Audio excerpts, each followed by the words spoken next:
1994년 여름, 대한민국 방송계에 새로운 전설이 탄생했습니다.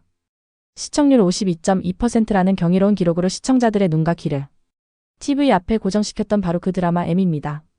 메디컬 매더컬, 미스터리, 맨맨의 첫 글자에서 따온 이 제목은 단순한 공포 드라마를 넘어서 생명의 존엄성과 복수, 그리고 인간의 선악에 대한 깊이 있는 철학적 질문을 던지는 작품이었습니다. 이야기는 18년 전 어둠 속에서 벌어진 한 편의 비극으로 시작됩니다. 한 산부인과 병원에서 낙태 수술이 진행되고 있었습니다. 하지만 수술실에서 초현실적인 사고가 발생합니다. 어느 낙태아의 기억 분자가 수술 도구를 통해 다른 낙태하려던 아이에게 합쳐지면서 염력으로 수술실을 혼란에 빠뜨리고 낙태를 막아버린 것입니다.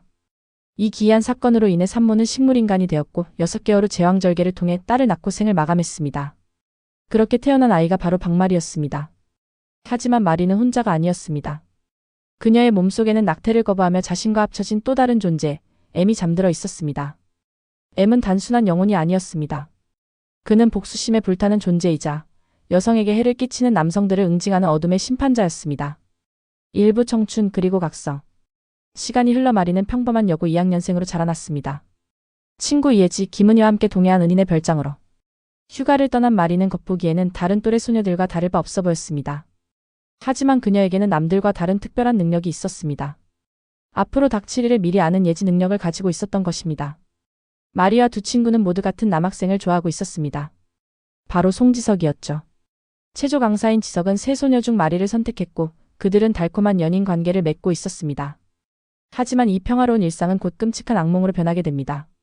바닷가에서 즐거운 시간을 보낸 뒤 별장으로 들어와 담소를 나누던 마리와 친구들. 하지만 행복한 시간도 잠시, 여고생들을 노린 3인조 괴한이 별장에 침입하여 전원을 내리게 됩니다. 손전등을 들고 상황을 확인하려던 마리는 괴한들의 습격을 받아 계단에서 굴러떨어져 기절하고 맙니다. 그때였습니다.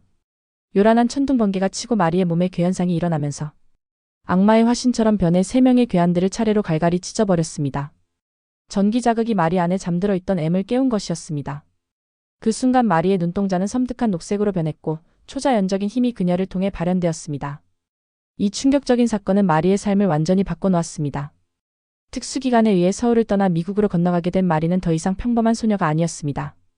그녀는 이제 2개의 인격을 가진 존재가 되었고 그 중 하나는 인간이 아닌 복수의 화신이었습니다.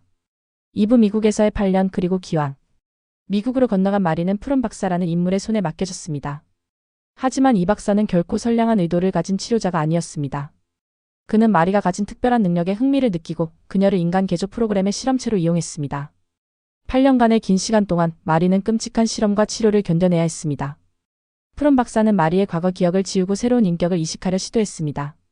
그 결과 마리는 완전한 기억상실증에 걸리게 되었고 박마리라는 이름 대신 김주리라는 새로운 정체성을 갖게 되었습니다. 하지만 M의 존재는 완전히 사라지지 않았습니다. 그는 마리의 깊은 무의식 속에서 여전히 살아 숨쉬고 있었고 때때로 그 모습을 드러내곤 했습니다. 푸른 박사조차 이 존재의 위험성을 충분히 인식하고 있었습니다. 그 애는 내가 탄생시킨 새 생명이고 그 애를 건드리면 재앙이 일어난다라고 경고할 정도였습니다. 산부의사 김주리의 귀환. 8년 후 마리는 김주리라는 이름의 유능한 외과 전문의가 되어 한국으로 돌아왔습니다. 그녀는 과거의 모든 것을 잃어버린 채 새로운 삶을 살고 있었습니다. 친구들은커녕 자신의 가족조차 알아보지 못하는 상태였죠. 하지만 운명은 그녀를 과거와 다시 만나게 했습니다. 어느 날 마리는 자해환자 떼보에게 인질이 되어 옥상으로 끌려갔습니다. 떼보에게 폭행을 당하는 순간 M이 각성하여 떼보를 살해했습니다. 이 사건은 TV 뉴스를 통해 보도되었고 마리의 모습을 본 옛 친구들과 가족들은 충격에 빠졌습니다. 은희와 예지는 마리가 살아있다고 믿고 단지 기억상실 상태인 마리를 옛날로 되돌려놓기 위해 노력하기 시작했습니다. 그들은 김주리가 정말 자신들의 친구 박마리인지 확인하려 했습니다. 하지만 마리는 자신을 김주리라고 주장하며 그들을 낯선 사람 취급했습니다. 흥미로운 것은 마리가 내가 박마리가 아니라 김주리라는 걸 어떻게 더 증명할 수 있지? 라고 물어본 것이었습니다. 아무도 그녀 앞에서 박마리라는 성까지 언급한 적이 없었는데 그녀 스스로 그 이름을 말한 것이었죠.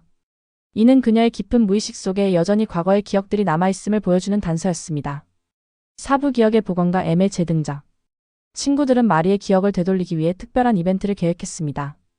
주리가 사는 집의 주차장부터 벽면, 엘리베이터를 모두 자신들과의 추억이 담긴 학창시절 사진으로 도배해 놓았습니다.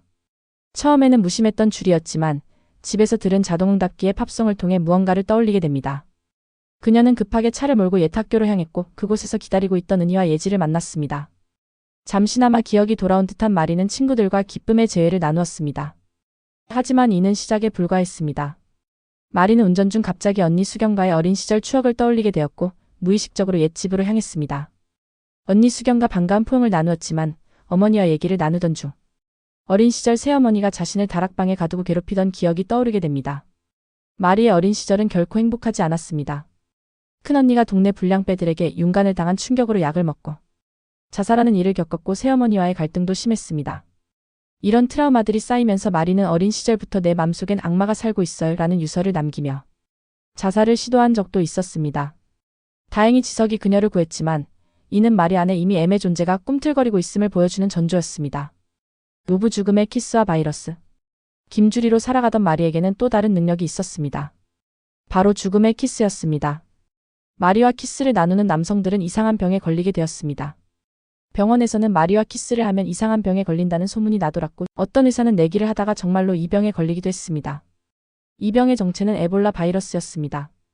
주인공 박마리가 에볼라 바이러스의 숙주로서 주위 사람들에게 에볼라를 감염시킬 수 있다는 설정이 붙으면서 복수의 일환으로 에볼라에 감염되어 피부가 문드러지며 죽어가는 사람들의 모습이 적나라하게 그려졌습니다. 이는 당시 시청자들에게 큰 충격을 주었던 장면들 중 하나였습니다. 마리의 능력은 키스뿐만 아니라 시선으로도 발현되었습니다. 주리는 잠시 두통이 오게 되고 그 와중 눈부시게 라이트를 비추는 앞차를 눈빛만으로 고장내버렸습니다. 눈이 녹색으로 변하며 염력을 사용하는 모습이었죠.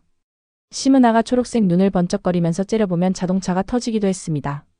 육부 운철의 비극과 가족의 재회. 마리의 병원 동료 중에는 산부인과 전문의 박운철이 있었습니다. 운철은 마리를 좋아하게 되었고 그들 사이에는 묘한 감정이 싹트기 시작했습니다. 하지만 이것이 운철에게는 죽음의 길이 될 줄은 아무도 몰랐습니다. 마의 손길이 닿은 운철에게 붉은 반점이 나타나면서 호흡곤란 등의 중증 증세가 나타났고 의료진은 원인을 몰라 당황했습니다. 마리는 운철을 자신의 집에서 따로 치료하려 했지만 이를 본 동료 의사 도지는 불안감을 느끼며 하루빨리 운철을 다른 의사에게 맡기라고 당부했습니다. 한편 마리의 아버지 성철과 새엄마 성자가 병원으로 마리를 찾아와 따림을 확인했지만 정작 마리는 기억이 없다고 딱 잘라 말했습니다. 가족의 재회는 감동적이기보다는 어색하고 긴장감 넘치는 순간이었습니다. 하지만 시간이 지나면서 마리의 기억은 조금씩 돌아오기 시작했습니다. 과거와 현재를 오락가락하고 있는 마리는 어느 날 집으로 찾아와 언니, 아버지 등의 식구와 지석을 알아보게 됩니다. 7부 지석과의 재회 그리고 운명적 사랑. 마리를 구하기 위해 달려왔던 첫사랑 지석과의 재회는 이 드라마의 핵심적인 장면 중 하나였습니다. 지석은 마리와 너무도 닮은 주리의 모습에 어릴 적 추억에 빠졌습니다.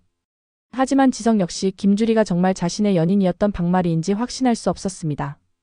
흥미롭게도 마리가 미국에서 유골로 돌아온 후 지석은 마리의 친구 은희와 사랑에 빠져 연인 관계를 유지하고 있었습니다. 은희는 마리가 돌아왔으니까 지석을 마리에게 돌려줘야 된다고 생각하고 지석에게 그 사실을 알렸지만 지석은 쉽게 믿지를 못했습니다. 이는 복잡한 삼각관계를 만들어냈습니다.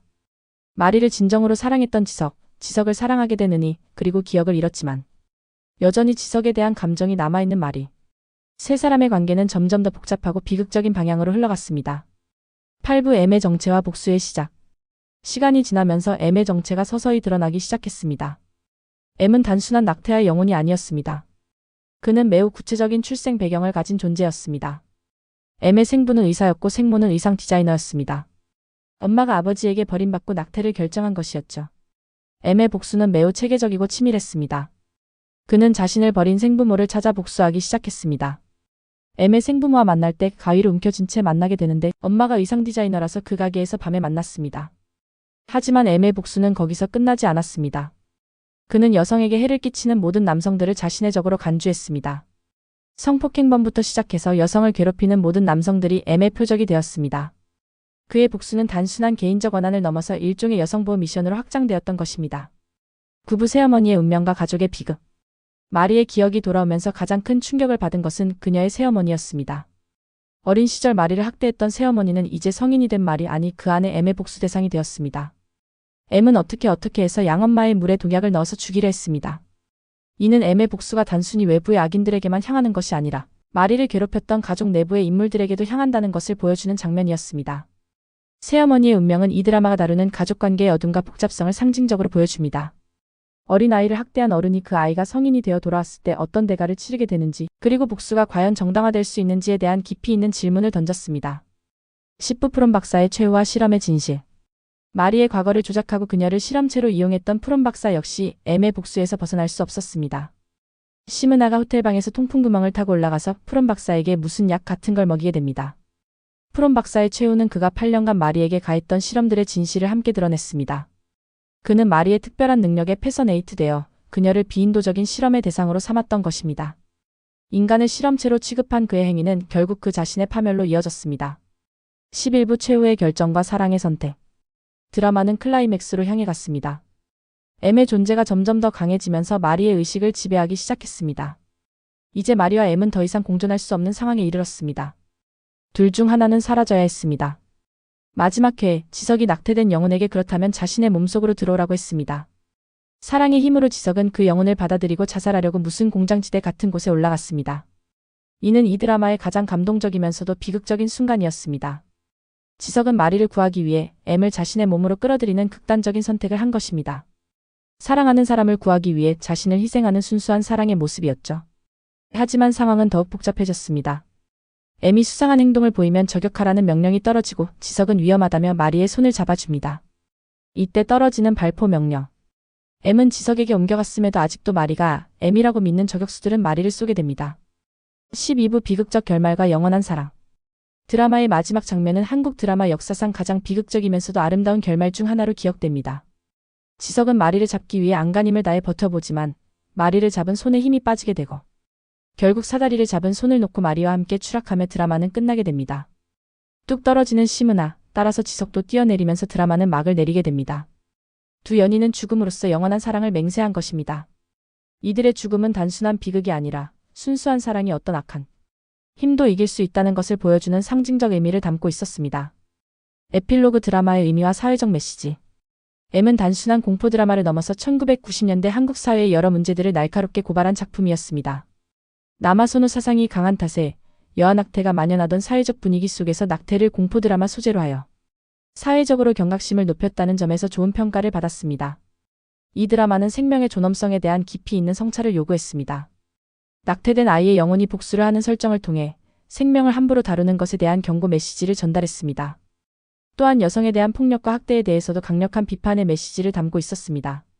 추억 속 드라마를 재미있게 보셨다면 구독과 좋아요 눌러주세요.